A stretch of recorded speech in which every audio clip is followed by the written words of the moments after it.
wanted to mention that there were two sisters who are not able to come today.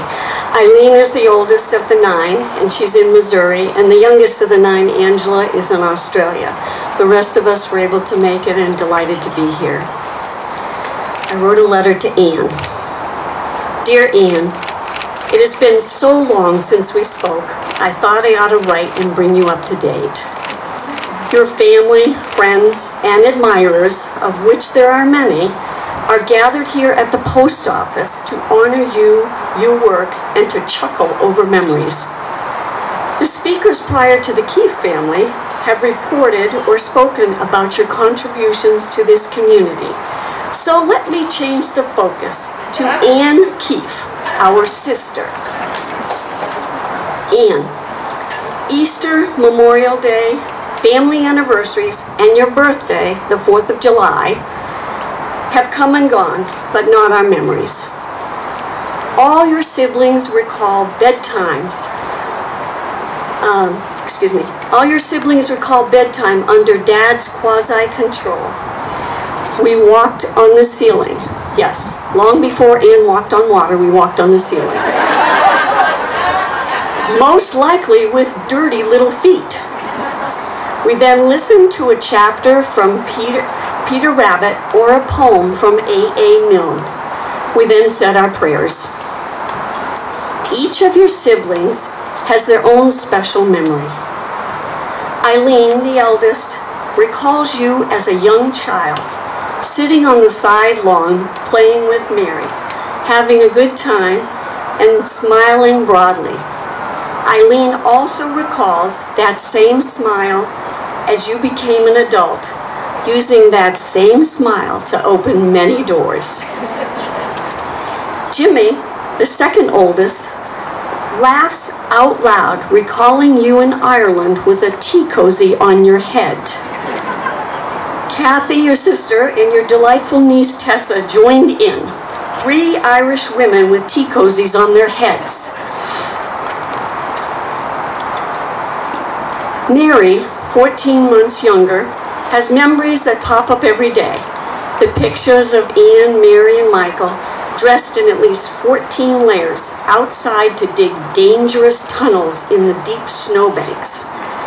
Mary waiting 2 years to wear your hand-me-downs, hoping to grow as tall as Anne. It didn't happen. Anne, do you remember Mom making us Easter hats until 3 a.m.? And then we didn't want to wear them. Michael didn't have to wear an Easter hat, so why should we? Other memories, running through the woods barefoot to freeze to death at Red Cross swimming lessons. Then becoming swim teachers and lifeguards to torture other young children that were turning blue. Kick harder, you'll warm up. Mary remembers the triumphant first swim with you to the raft. We were swimming outside the ropes. I think she did the rest of her life. Mary and Anne caught a field mouse under a glass in the kitchen as it tried to escape under the washing machine. I still cannot remember how that mouse got from under the glass to outside. Anne, do you remember? Maybe she'll tell me tonight. Anne, Mary, and Michael playing army. Yes, the 3 pacifists playing army in the barn. Then sneaking to the 3rd floor only because it was forbidden territory. Mom thought it wasn't safe, but we knew better. The first apple tree on the path had a spot for Anne, 1 for Mary, and 1 for Michael, way up in the crow's nest. The last apple tree, far enough from the house not to be seen, was a great way to access the garage roof. Creep across the roof and slide down a sapling into the tall grass and, of course, poison ivy. That last tree was also a great hidden, unseen escape to the neighbor's house, Cookies. Winter adventures sliding down the quote-unquote big hill and crashing through the thorn bushes, coming within inches of the stone wall. Anne, have I left anything out? Oh yes, Marion Hill Central Catholic High School. Maybe that is where the thoughts of religious life captured your soul. Dances, basketball, and remember you were the class secretary. Remember you gave the memorable speech on silence? You got an F for it. You defined silence and then stood there for 5 full minutes. I think we referred to her as battle axe. Battle axe gave you an F, but we always had a lot of laughs about it. Our imaginary friend Jamie came with us from 4-H camp all the way through high school, and then we lost track of her. And Michael pictures supper in the kitchen with each of the 9 children having plates. Yours of different colors. Yours was blue, maybe to match your eyes. And John's memories have dual significance because so often vacations in Maine, Block Island, or Ireland were in the company of his wife, Mary Lee, who also left us way too soon.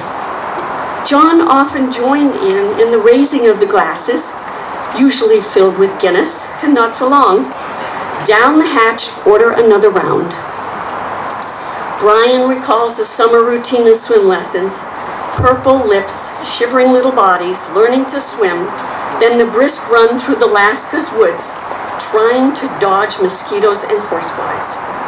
Brian says Anne won all the races. So Anne, didn't you let him win just once? The Red Sox games are narrated by Anne, spouting off all the rules, and Dad swearing. Grabbed Brian's attention. College football games. Dad mad and Anne again explaining the rules.